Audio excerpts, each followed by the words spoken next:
This is the Enjoyer Podcast. I'm your host, James Dixon. I have thoughts about America's strike on Iran's nuclear facilities. I have opinions, I have instincts, but what I don't have is knowledge. And that's what my guest today, Colonel Gerald Faunt, is here to provide.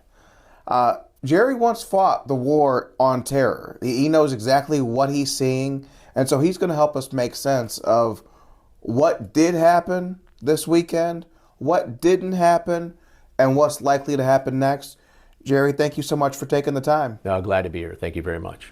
So if we could start here, anyone I think who listens to this podcast probably consumes enough media in Michigan that they've seen your face. And especially in these situations, you've given quite a few media interviews, but just help people understand from a background perspective who you are and what experiences you bring in. You know, from the military perspective, I'm a retired U.S. Army colonel. I've served multiple combat tours both in Iraq and Afghanistan. In my last deployed tour, I was the executive officer to the Deputy Commanding General of Operations for U.S. Forces Afghanistan, and I was the Chief of Staff for U.S. Forces Afghanistan.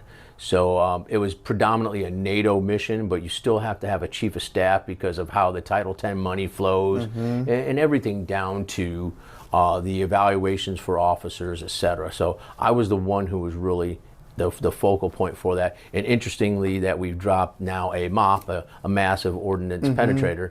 I was right there in the middle of when we dropped the Moab in Afghanistan. Yes. So as someone who spent that much time in Afghanistan, I'm sure you have many relationships there, or at least have some affinity for it. Even Vietnam veterans have an affinity for that country. What did you think when you saw how we pulled out of it and all the fallout and the damage? So here's the absolutely unforgivable fact, is that by doctrine, the Department of State is responsible for a non-combatant evacuation operation, a NEO. The number one supporting department within the government is the Department of Defense. Okay, so to me, I can't fathom how that was not understood, that you should still have the military there and probably execute the NEO before you withdraw the military. And we do this very same thing in exercises every single year on the Korean Peninsula. So there's all the exercises start with, hostilities are initiated by North Korea. So the very first thing that happens is you've got a lot of dependents and civilians on the Korean Peninsula. You conduct a NEO, and 8th Army helps facilitate that. And as you are getting non-combatants, American civs, AMCIVs off the peninsula, then that same transport is bringing U.S. service members on for the fight. And wouldn't you normally want to have your Air Force Base, Bagram Air Force Base, available for use as opposed to using a small airstrip? Well, being familiar with both HKIA, which is Hamid Karzai International Airport, and with Bagram Air Base. Bagram Air Base is about 40 kilometers, so about 25 miles north of Kabul. And it is in wide open farm field. Clear fields of fire. You can't approach there without being noticed, identified, etc. Exactly. So no one's sneaking up on anyone there. It's not close quarters. You're not in a closed city with alleyways and buildings, etc. So yes, it would have been so much easier, effective and efficient to conduct the NEO out of Bagram Air Base. Yeah, and I hate to have asked so many questions about the war on terror, but it's what happened. It's the prolonged nature of it. No, absolutely. That leads to kind of this fear that we saw this weekend, especially among Trump supporters. I had a post this weekend when this guy's talking about regime change. I'm like, is he becoming Donald W. Trump right before our eyes? So, like I said, I have thoughts, I have opinions. Let me just ask you, with what we just saw this weekend in Iran, what was that? What wasn't that? That was a strike to take out their nuclear program. It was not a strike to support any kind of regime change. If that happens to be a consequence thereof, then that's a decision by the Iranian people. What we forget is that Iran has been having demonstrations for 3 or 4 years now, and it's the mistreatment of their own citizens, people being secreted away, I should say secreted away, sorry. That Freudian slip there, eh? But they've been taken off the streets, put into prisons, and a lot of it just for minor things, or individual freedoms. A woman not wearing a headscarf. So it's the theocratic approach to it that the enforcement. So we don't see how frequently the Iranian people are absolutely not happy with their government. So, but this strike, that was not what that's intent was. This was to go after the Iranian nuclear program. And I think what people forget is under the JCPOA there was actually a pathway for Iran to not only a nuclear weapon, but interestingly, what people don't know in the United States, there was a cap on, and the number's either 90 or 100 nuclear devices in the JCPOA. So the problem now becomes, if Iran becomes a nuclear power, do you think the Saudis are going to stand by for that? Right. So you're going to have a nuclear proliferation in the Middle East just to counterbalance one another. Jeez. Among, quite frankly, a bunch of countries with people and with customs who we don't want to have nuclear weapons.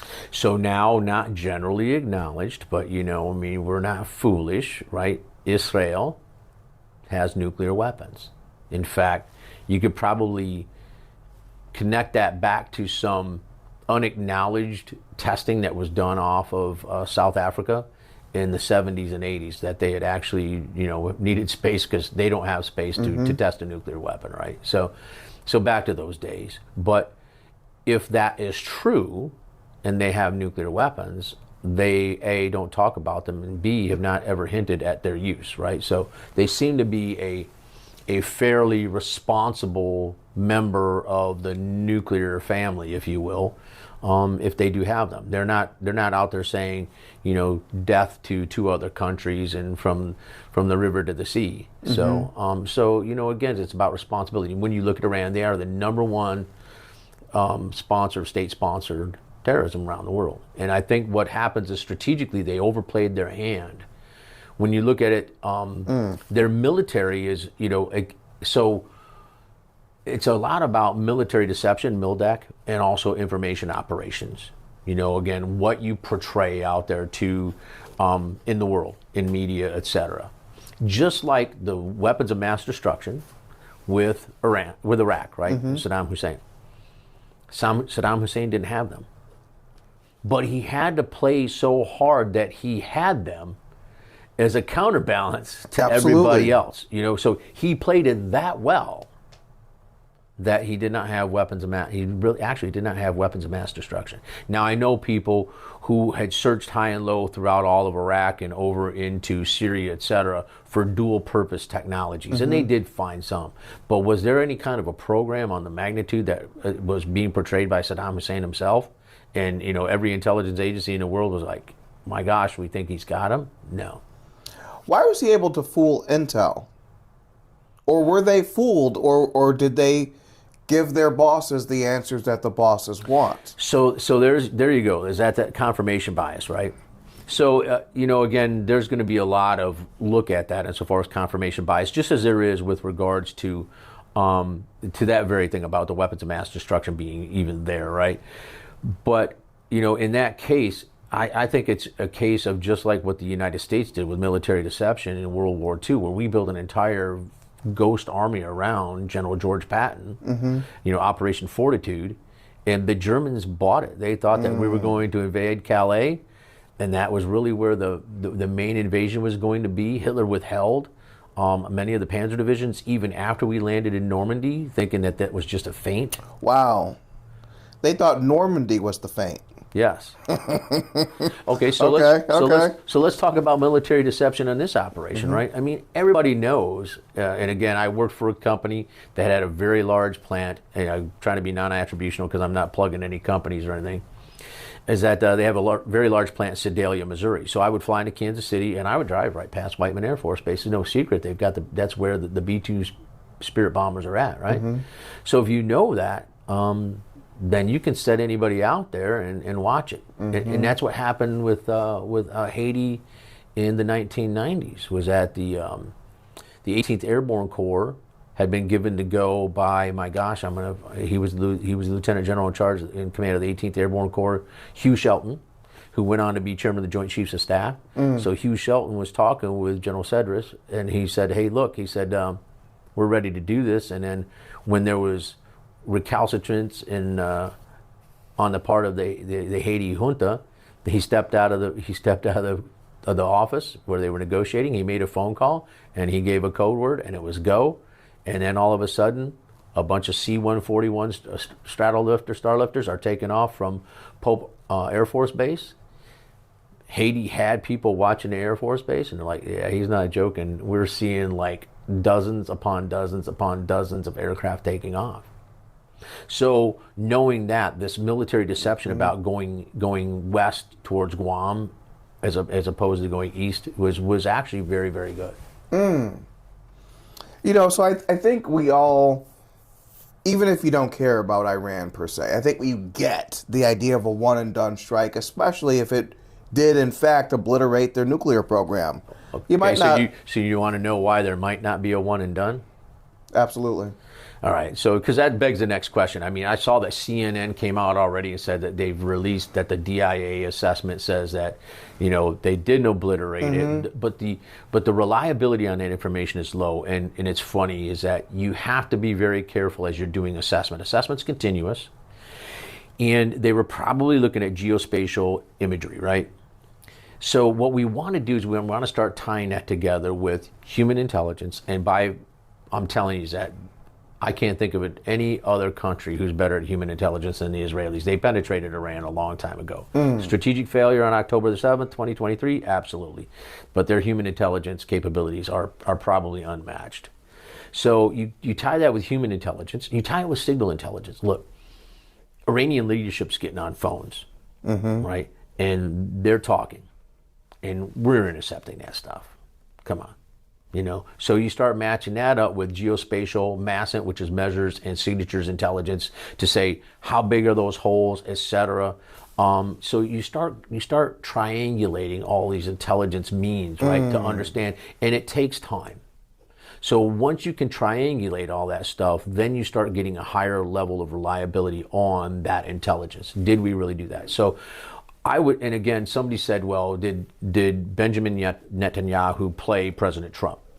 And, are they really good at, quote, playing Trump? That's what I've heard on the side. And absolutely. And that's the only time I'll be attributional to a name. So I think the 47 administration, if they were asked, and it's in Israel's interest to have that program destroyed. If it's not destroyed, I think the counter of that is that Prime Minister Netanyahu may go back to President Trump once the assessment is more full, and if it turns out that we really didn't destroy it as much as we really and degrade it as much as we really intended to, there's a possibility of a second strike.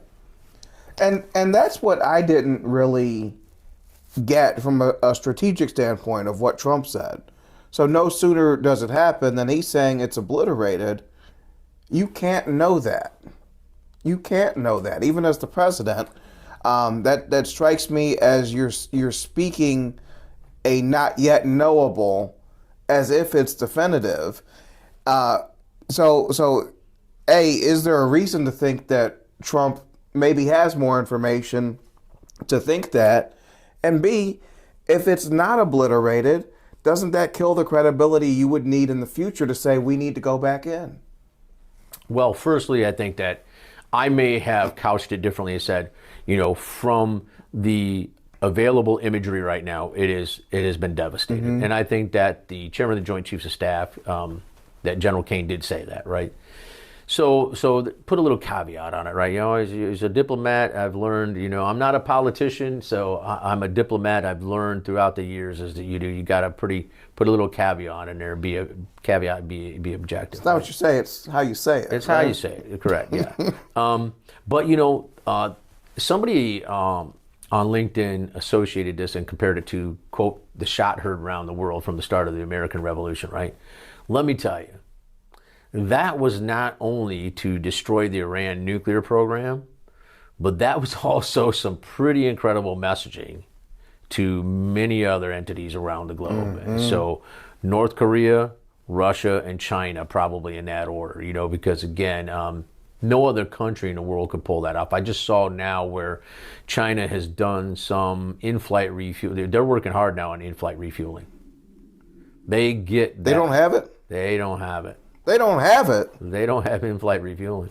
We've had it for some time in America. We've had it for decades. Right. Yeah, we can in-flight refuel off 130 aircraft, propeller-driven, turboprop-driven aircraft. We can refuel helicopters. So we can give, the MH-60, MH-47, those helicopters, we can give them longer legs and give them better mission capabilities in flight. And if it's an M, it's generally, special operations. So that strikes me as we have a major advantage in that regard over anyone else. Correct. We can do things they can't do and may be decades from being able to do. I mean, if China can't reflight or refuel in flight, they have a lot less capability than we do. They couldn't have done what we just did. Correct. So then look at the strike on Isfahan, because we always talk about the massive ordnance penetrators, right? The GBU-57s. So let's talk about the Tomahawk cruise missiles that struck Isfahan. So where were they launched from? So under the SALT II treaty, we are limited to only a certain number of launchers for nuclear warheads, for nuclear missiles, right, or nuclear bombs. So that's why you've seen the conversion of some of the old B-1 Lancers, et cetera, to conventional munitions, et cetera. So we looked at it, and as amongst our nuclear triad between missiles, aircraft, and submarines, we looked at it and we said, well, we've got all these Ohio-class submarines, and we're like, okay, so we still want a nuclear triad under the water, probably the most defensible one. Mm-hmm. But we're going to take 4 of them, the Ohio, Michigan, Georgia, and Florida, and we're going to convert them from SBNs, submarines, ballistic missile, nuclear powered, to SGNs, submarines, guided missile, nuclear powered. So what they did was there's 24 tubes on an Ohio class submarine. They took 2 of them out. That gives them additional spaces for special operations forces. Please read SEALs, right, to be able to operate out of there from underwater. The other 22 they converted to hold Tomahawk cruise missiles. And because of the size of those things, because it used to be the Poseidon missiles, right, is that they can put 7 Tomahawk cruise missiles in there. The math's real simple. That's 154 Tomahawk cruise missiles on one submarine. So that gives you an incredible amount of conventional firepower. Wow. And that's what hit Isfahan. So Iran's nukes may or may not be obliterated. It sounds like there's a consensus that it's at least some form of a setback. The level of degradation is yet to be fully determined. If they've been able to collapse the structures that were underground and it crushed any kind of equipment whatsoever, yes. If they actually, so they'd have to crater all the way down. If they actually cratered into the entrances, then that's a case of you have to clear it on out. But now, was the shock enough that it damaged equipment? Because you're talking centrifuges that spin at very high rates, and if they're even slightly out of balance, it's problematic. So the wings. So here you go. So years ago, in order to affect the Iranian nuclear program, what the Israelis did was they had these thumb drives that had malware on them. So the computer system that controls the centrifuges for the Iranian nuclear program, it's on a closed system.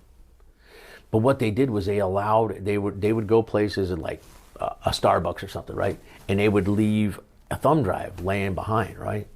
And it had malware on it. And some Iranian scientists were, oh my God, look at this is one of the latest 250 gigabyte thumb drives, awesome. Not knowing there was malware. So it was like spy versus spy.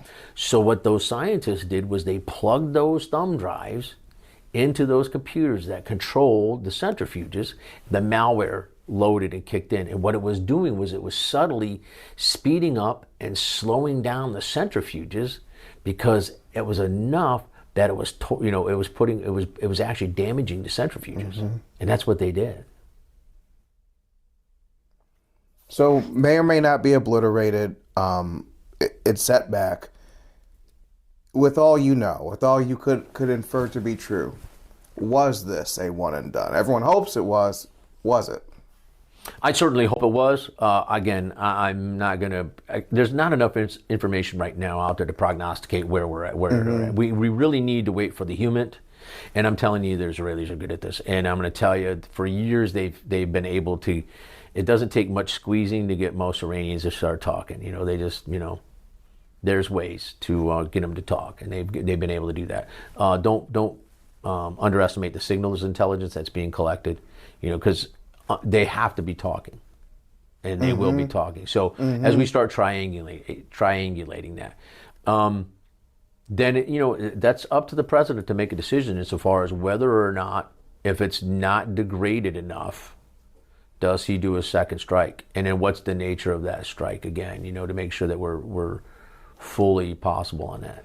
What you just said is something so important, and I saw it play out a lot on The Wire. You make an arrest, or the police would put things out on The Wire or do certain actions to tickle the wire and get people talking. And then you learn even more about these criminal organizations. They have to be talking.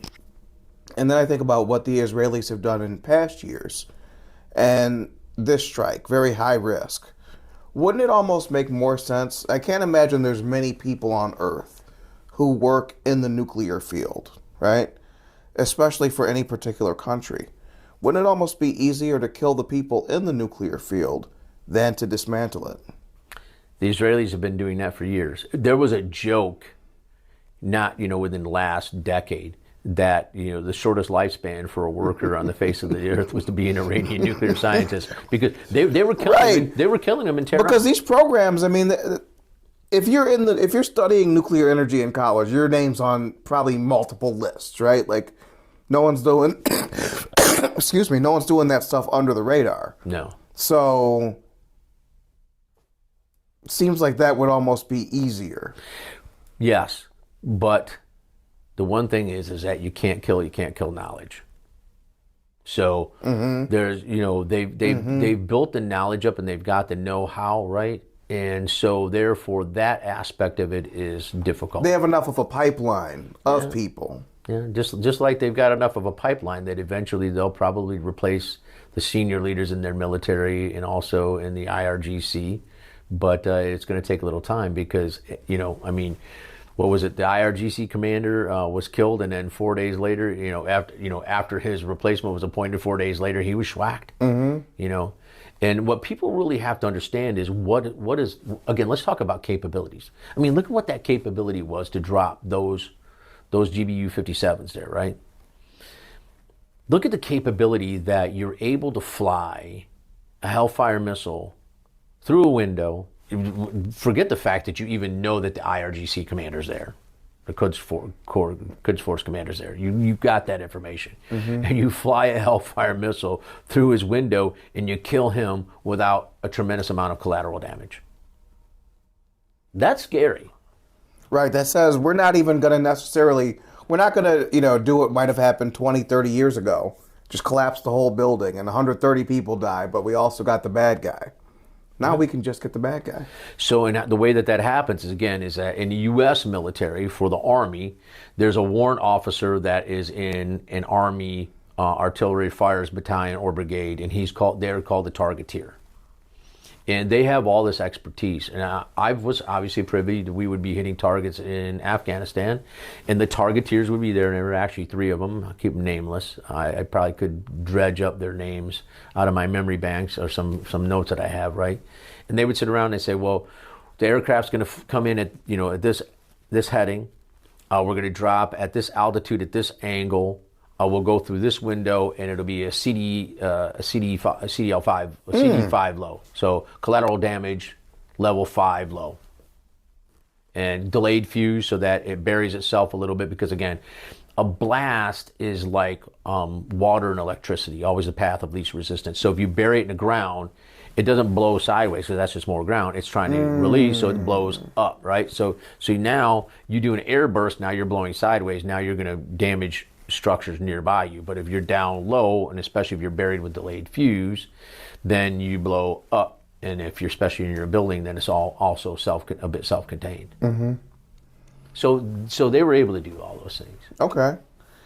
So yeah, when when it looked like it was just a strike. You had great support for it online, and then Trump said something on Twitter that I found inexplicable. He talked about regime change.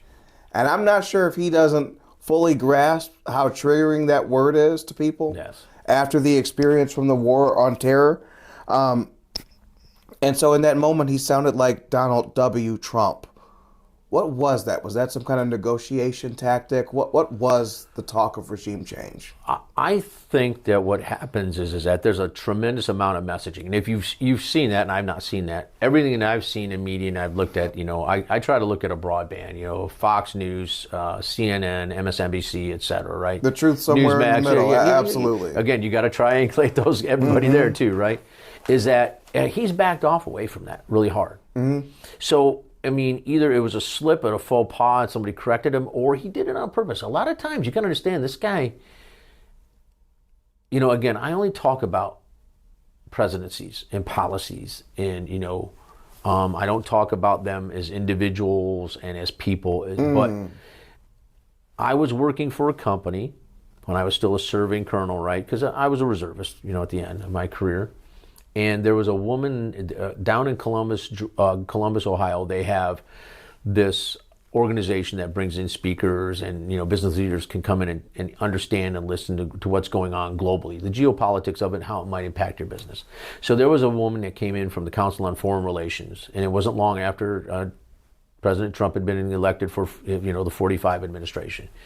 And her whole talk was, there are hundreds of civilian and military institutions popping up in China trying to figure out one thing, and that is how Donald J. Trump thinks.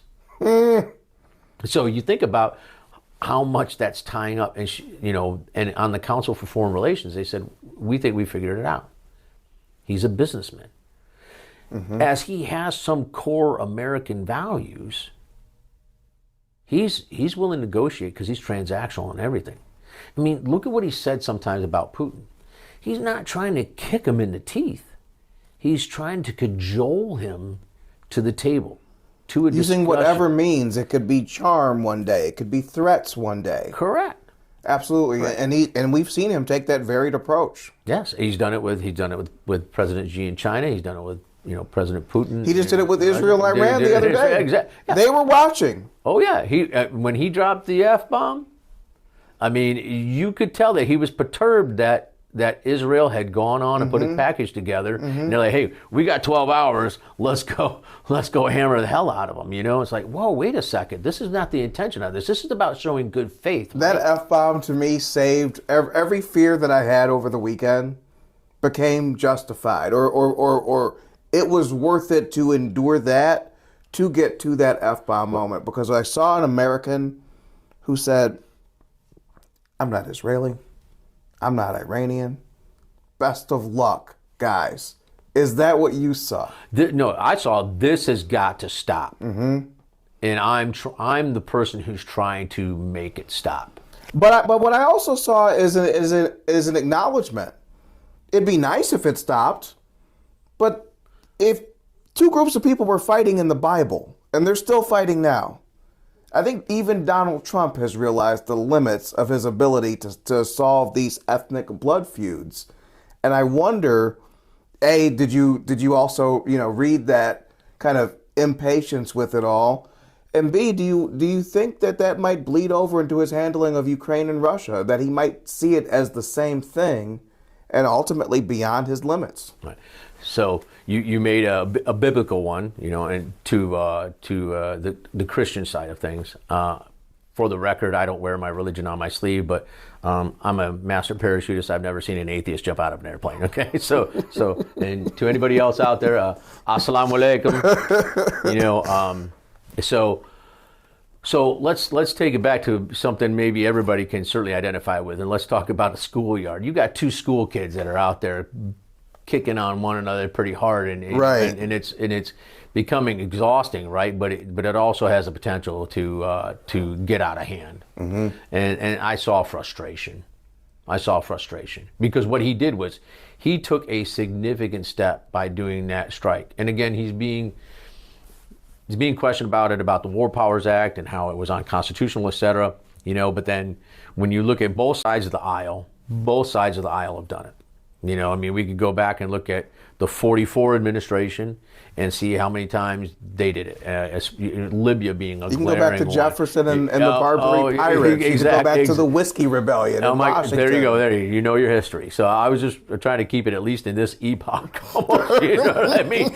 Because of the people who we're dealing with in Congress right now, who are making these claims and everything. And they lose credibility as leaders in Congress when they talk. It's Yanis, two-faced, right? You talk out of one side of your mouth when you're in power, and then you talk out of the opposite side of your mouth when you're not in power. And it's like, I'm just looking for somebody to be fair, balanced, and honest. And out of all of this, I sat back and I was watching what was going on just from afar. I'm a Michigander. And I was just watching Pennsylvania when Senator Fetterman was elected, and you saw him not long after he obviously had some kind of a stroke event, et cetera, and he was really struggling to express himself. And but obviously he's recovered better and better from that, right? He's stroke of genius, if anything. I mean, the guy. He's the most balanced. He came out principled. Meeting in the middle. He looks like the kind of Democrat you could sit down and have a beer with. Hoodies and shorts and all. Absolutely. Hoodies and shorts and all. Absolutely. I might ask him to step up his attire, but when he's in the Capitol building, yes. But yeah, I'm just really pleasantly surprised at the way he is talking and what he's saying and how he's saying it is that look, let's be realistic. If we talk about factional politics all the time, it's crazy because here we sit in Michigan, and I can't remember the senator's name from Michigan, but he was the best ally as a Republican to President Franklin Delano Roosevelt all through World War II. And it's like, for the good of the country, sometimes you have to swallow your party rhetoric and be authentic as an American. And again, it's only because somebody did it. Bill Oslin, Bill went from a private in either 1st or 2nd Ranger Battalion, and he ended up going to University of Nebraska through ROTC, et cetera, getting commissioned. Towards the end of his career, his last command position was he was the Deputy Commanding Officer, Operations, for 75th Ranger Regiment. So you start out as a private in Ranger Regiment, and you end your career with regiment being the Deputy Commanding Officer, Operations, as a colonel. That's amazing. So Bill looked at it and he said, well, I served our country for X number of days, right, in uniform. I said, wow, that's an interesting thing. I've never thought about that. So I have an Excel time worksheet, right? So I plugged in the dates in there, and it's 14,315 days. So from private E to that's incredible in the airborne infantry to retiring as a colonel out of the reserve, having worked both conventional and special operations, 39 years, 1 month, and 21 days. Incredible. Before I turned 18 years old, I was 17. My parents signed for me, and I retired at 57 years old. So my mandatory retirement date was the 1st of August 2020, and I had turned 57 in July, early in July. Yeah. We've been talking about what we just saw, but we also got to talk about why this fear came about in the first place, right? So 9/11 happens, and to me what happened next was unthinkable. You would never think that one bad day on a Tuesday, 3,000 Americans dead. I never imagined on 9/12 that what would follow is 20 years of war that we don't win. Okay, and so I contrast that to 1916, Pancho Villa's raid, comes across the border, kills several people, several Americans, and America launches a punitive expedition. They say, we're going to get that guy. We're not going to have a war with the country of Mexico. We're going to go after that guy. It didn't work, but to me it pointed toward the solution we should have used in the war on terror and what we did use to get bin Laden, a targeted strike. You don't need this global thing. How did one day of terrorism result in 20 plus years of war? Failed policy. Everything starts with policy. I'm an Army War College graduate, and what's interesting is that I've thought about this very, very deeply, and there's several reasons why, but it's a failure of policy. So you can go back to Vietnam. So when we were trying to negotiate the end of the Vietnam War, Colonel Harry Summers was one of the negotiators, and he very famously quipped to his counterpart, I think his name was Colonel Two, he says, "You never beat us on the battlefield." And Colonel Two said that while that may be true, it's also irrelevant. So when you start looking at these things, is that the U.S. military are very, very strict adherents to Karl von Clausewitz, his book on war. And the premise about what war is that war is an extension, and the German word is Politik, but it really means policy. So it's an extension of policy, and then the Howard and Parrott translation in 1976, Princeton Press, it says, by other means. Yes. Okay? So, yes, more by other means, absolutely. You know, it's an extension of policy by other means. Well, I've gone back and I've looked at the original German. Ich spreche Deutsch, ich war in Deutschland für 2 Jahre, ich war ein Feldwebel in the U.S. Army, right? You know, I mean, I'm pretty good. I was much better years ago, you know, because I'm not native born. So use so you got to keep up the practice. Use it or lose it, right? However, when I looked up the German original, the word that was in there was not by or beim, depending upon, you know, participle, etc., being used. It was the word mit, with, which means with. So now let's talk about that and say it's an extension of policy with other means, not at the exclusion of other means. So absolutely. So what are those means? Well, we define the instruments of national power through the acronym DIME: diplomatic, informational, military, and economic. And what I always try to tell, you know, portray to my military siblings is that, look, it should be spelled with an uppercase D, uppercase I, lowercase m, and an uppercase E. The military instrument of national power should be our instrument of power of last resort, okay? And then you look at the sources of national power. You can remember it by the acronym GPEN: geography, population, economy, national will, national direction, okay? So you look at it that way. So you have to look at how these things play together to really work on grand strategy, which means husbanding your sources of national power in order to generate your instruments of national power and their application in the international system. So here's a way to look at that. Okay, so failed policy, right? And again, someone could, Colonel Gerald Faunt, it could be, I don't know, a General David Petraeus or a General Stanley McChrystal could say the same thing, to say, Taliban, you never beat the U.S. military on the ground. And they would reply back and say, yes, but you're right, but that's irrelevant. And what they did say, one of their common sayings, was they said, you may have all the clocks and all the watches, but we have all the time. So they knew they could wait us out. They could wait you out, and they did wait you out. And the other thing I find so disturbing about it is that I think the same thing kind of happened in Iraq and Afghanistan, where it seemed like, and I heard the same thing in Vietnam, we're fighting with the wrong people. The only people with fighting spirit in Afghanistan appear to be the people we are fighting. All right, so a little bit more revealing. Major Gerald Faunt was tasked by the Special Operations World in 2005 and 2006 to establish a program that was funded by, funding programs we don't talk about, certain numbers, right?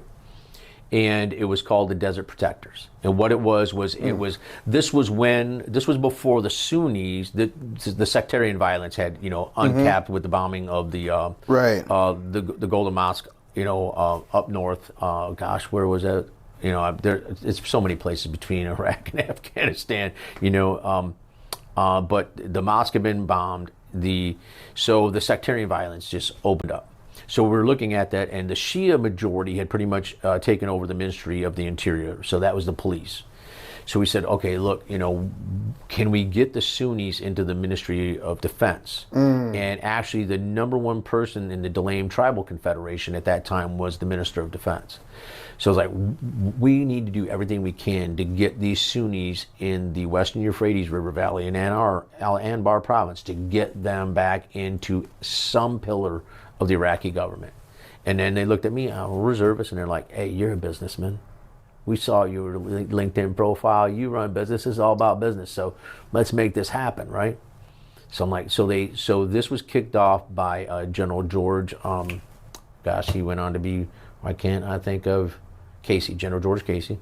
He was commander of MNFI at the time, went on to be Army Chief of Staff. He had been Vice Chief of Staff before being the MNFI commander. So General George Casey kicked this on off, and it was to engage the tribes, the Sunni tribes, and get them back in. So what we did was we went out and I contacted individual sheikhs of various tribes along the Western Euphrates River Valley, and I got them to give me volunteers to become the scout platoons along the Western Euphrates River Valley, with the proviso that they would they would be assigned to the battalion or brigade back to where they're from. And the whole idea was that I was up at Al Qaim, which is up on the Syrian border with the Euphrates River, and so I'm hearing these guys up there, and they're like, yeah, I understand a bit of Arabic, right? They're like, he's not from here.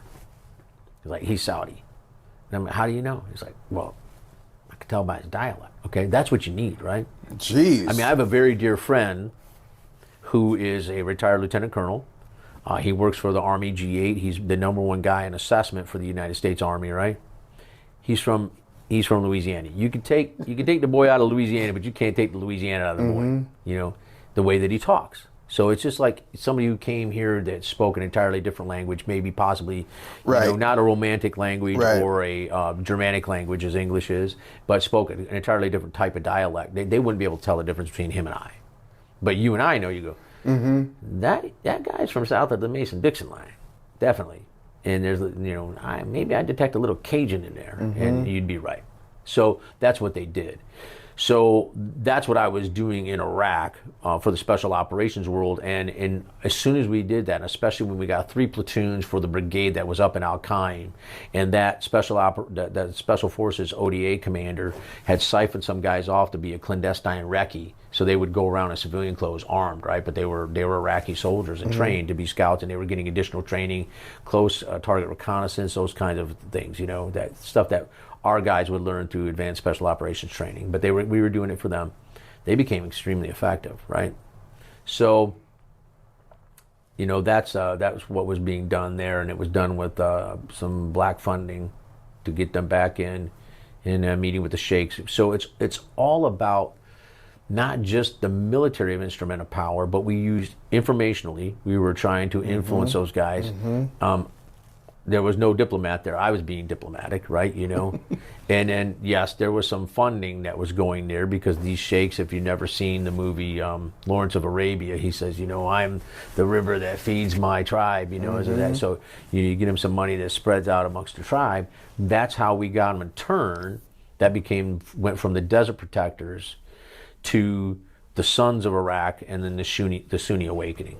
And I would tell you is that while we can look at Iraq and say that was a failure, is that the same thing happened in Afghanistan. How did democracy spring forth on this great continent? It didn't do it at some national level where you set up a federal government. It started locally and small. The federal government was the last thing to come along. Yes. So we had it backwards. Okay? So that's what we should have done, right? So that's how that really kind of failed. And so those are policy issues, right? So, but the difference in Iraq versus Afghanistan, and if you look at our own country, the first 50 years of our country were not very sporty. So basically, you've got these rebels who are going to stand up against the world's greatest power. They basically have a guerrilla force, right? Because it wasn't a formal army, right? Oh, yeah. And then the leader of that army, that guerrilla army, after we're successful, becomes the first leader of the country. Uncharacteristically, he serves 2 terms in office and leaves. By the way, King George III said that if George Washington leaves, he'll be the greatest man ever in history, right? Because he just served 2 terms and didn't become a king, right? So then after that, you have John Adams, whose face probably should be on Mount Rushmore because he set forth the policy for the next 150 years of U.S. foreign policy. But he was being undermined by his vice president because it was the number 2 who got votes, and that was Thomas Jefferson. And Jefferson was probably the most radical Democrat ideologue. Remember, we don't have a democracy, we have a republic. But he had served as an ambassador in France, and he thought that the terrors in France as this open democracy was very positive. And then from there you go forward. During that first 50 years, at that time frame, it was Andrew Jackson who pretty much anointed his own successor. And there were presidents that ran unopposed for re-election because there was nobody else on the ballot.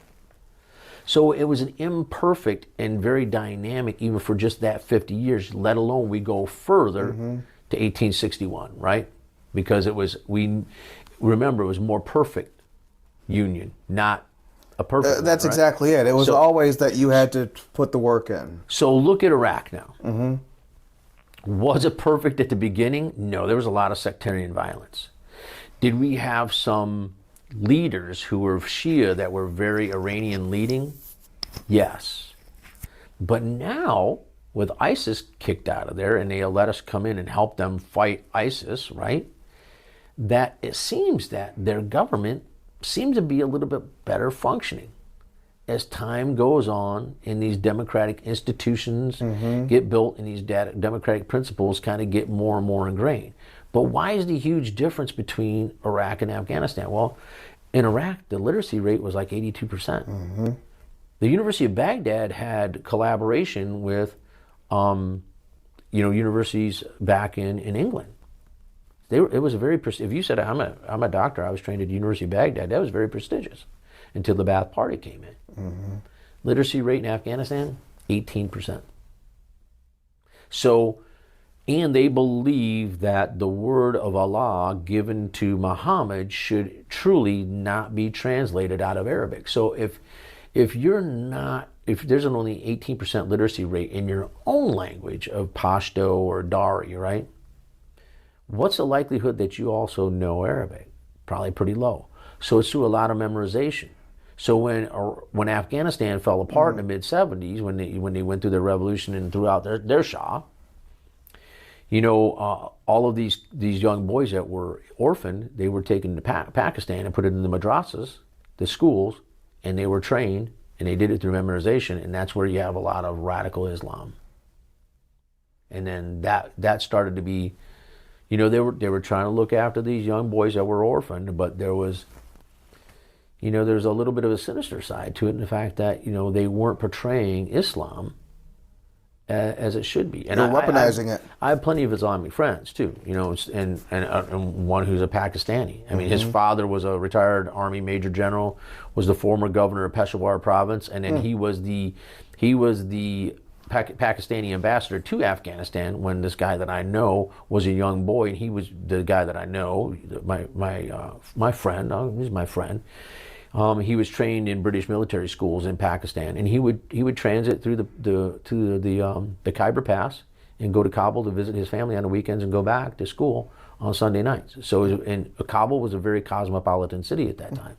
But again, it's about information, because that's where the hearts and minds come from. And if you're only 18% literate in your native language, how are you going to know? There's very little that can be done for you. It'd be like trying to overtake Detroit. So we come back to Iran, right? So how should we have dealt with Iran? Again, failed policy. We didn't use all of our instruments of national power to attack their sources of national power. We should have wrecked their economy. We should, we haven't been enforcing the sanctions on oil with China. They're selling 3 to 4 times as much oil.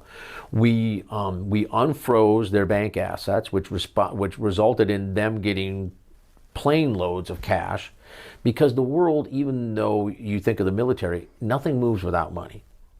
An insurgency doesn't move without money. If I tell you you're a farmer in Afghanistan, but I need an IED buried, and I come up to you and say, hey, bury this IED, you go, I'm not part of the insurgency. And I put a gun to your head and say, okay, you got two choices. I kill you and possibly your family, or you can have this $500 and you just dig the hole. You go, okay, I'll just dig the hole. Then I go to another guy and I said, okay, that's where you plant the IED because you're part of you're hardcore part of the insurgency. Then I go to another farmer, the one across the street, across that road, and I say, hey, at 2 o'clock, there's going to be a hole in there. I don't want you to look at it at all. I want you to bury it back on up. I'm not part of the insurgency. Gun to the head, I'll kill you and your family, or here's $500, you can bury it, and we're done. He's going to bury it. Those two guys who were not directly involved with the insurgency just became part of it. And that's how that worked. So nothing moves without money. So we should have constrained the Iranian economy. They couldn't have paid for the things that they did with Hezbollah and Hamas, their proxies. We funded October 7th. Yes, we did. And we allowed it to continue to be funded because we're not doing anything about the sanctions and actually enforcing them. The only good that's come out of this is Bashar al-Assad is out of Syria. He is in hiding for the rest of his life in Russia. So that proxy's gone. Hezbollah, Hamas have been significantly degraded by the Israelis. So now without their proxies and their allies, you don't hear anything from North Korea. That's where they got their nuclear program from, is North Korea. Okay, China, not a peep. Russia, not really a peep, except for some crazy threats about, we'll provide them the nuclear material they need, that kind of thing. But we've stripped them bare. And it's the technical term, and here's an Army guy talking a lot. We talked a lot of Navy stuff before. No, we're going to talk some more Air Force stuff again. Is that it's not air supremacy? They've got air dominance. I mean, they're not using 5th generation aircraft anymore. They're using 4th gen F-15s and F-16s taking out targets because there is no surface-to-air missile threat. There is no Iranian Air Force. They're just running amok. We'll get you out of here on this one, Jerry. It's the question that has bothered me for almost 25 years. And then the part 2 of it is going on 2 years of bothering me. We build the most impressive security state ever. Just like we can attack with capabilities no one else has, we should also be able to defend with capabilities no one else has. You've talked about information several times throughout the podcast. How did 9/11 happen? How did October 7th happen, given the existence of security states that are supposed to have prevented this exact thing? Well, I don't know that we're necessarily a security state. And one of the problems with being a democracy, a republic, is freedom is scary, right? And, what we were very careful about was individual freedoms. And what you didn't have pre-9/11 with a lot of the security apparatus, but specifically within the FBI, if you were the special agent in charge of an area, that was your fiefdom. You were a king. There was a very, very loose leash from Washington, D.C. And what the FBI did post 9/11 was look at themselves and they said, domestic intelligence is us. It's not the CIA. We blew this. We had everything in front of us. We had people going to flight school that said, I have no intention and desire to learn how to land an aircraft. It's incredible. So yes, it was a tremendous failure. And so was October the 7th. And then you learn from those. I mean, the Israelis had a huge intelligence failure. They're probably kicking themselves again. I mean, how did we not catch October 7th before it happened? Well, it's not how really... did they not catch 9/11 before it happened? You know what I mean? Well, I'd say October the 7th isn't really on us. Do we have to help them look? Yes. And there's intelligence and operational exchange programs. I mean, right now I'm going to tell you that somebody from out of JSOC, out of Combat Applications Group, or the Army Compartmented Element, ACE, nobody calls it Delta anymore in the Army, or they just refer to it as the unit, right? Hence the TV show, is that there's always an exchange program. So with the Sayeret Makdal, we have people there, they have people over here, we train together with them, etc. But, again, you can pull off an intelligence coup like that and get away with it because you're not connecting the dots. And this is not beyond our history. Look at Pearl Harbor. Okay, look at Pearl Harbor. Absolutely. 9/11, and from an Israeli standpoint, the 73 war, there was everything in the world there to tell them that strategically something was happening. They ignored it, and then here we are, October the 7th again. But the bottom line is, it's not necessarily the intelligence failures. It's the fact that malign actors will always be out there to find a way to stay under the radar screen, to subvert your best efforts, and to get there. I mean, just look at this simple military deception we did with the B-2 bombers. Take off. Oh, look at them fly west. Okay, they get up at altitude. Don't look at the ones that just turned east. Oh, they're going to Guam. But yet that entire package saved the two, turned east, and there they went. So that's what's important. Is and again, I would say this to everybody. I know the date of this is before 4th of July, is that we shouldn't change our habits. There's talk about sleeper cells, etc. We shouldn't change our habits. Just continue to do what we're doing. This has been a strategic miscalculation and failure on Iran. Should anything happen here, I think somebody's already said that, I'll quote William Shakespeare, cry havoc and let slip the dogs of war, unleash hell.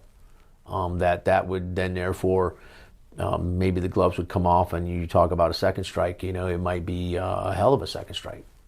So I wouldn't worry about that. But the intelligence failures, yes, that is, it's always befuddling, and you just have to learn from them.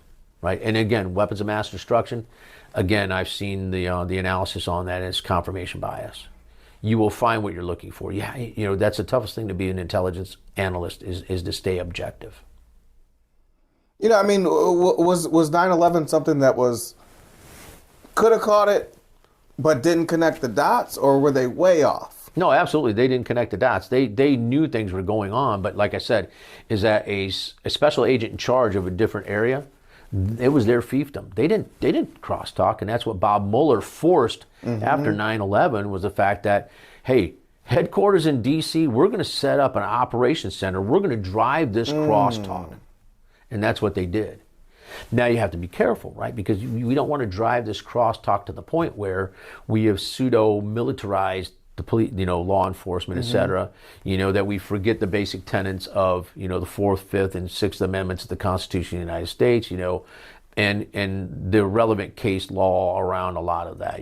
Terry v. Ohio with regards to you have to have particularized, reasonable, articulable suspicion that a crime will be or will be committed, right? Before you identify people, I think, there's a lot enough going on right now out there with some police agencies that they're a little overzealous on always, give me your ID, those kinds of things. And then also realizing, the other case law insofar as Pennsylvania v. Mims, getting a person out of a vehicle, et cetera. Okay, you think that there was some officer safety issue there, right, et cetera.